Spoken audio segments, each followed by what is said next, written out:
মানিক ভাই, ও মানিক ভাই, কই আপনি?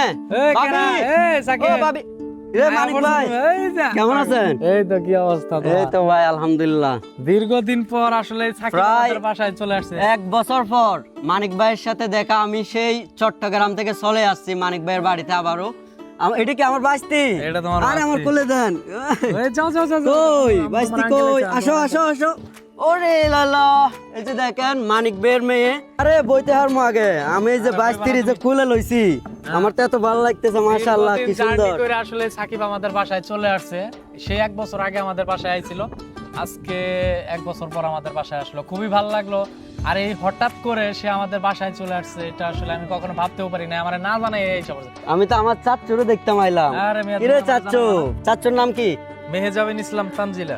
মেহেজাবিন ইসলাম তানজিলা, মাশাআল্লাহ মাশাআল্লাহ। দাঁত বাই করো, দাঁত বাই এই যে দাঁড়ান, আমি যে বাইস্তি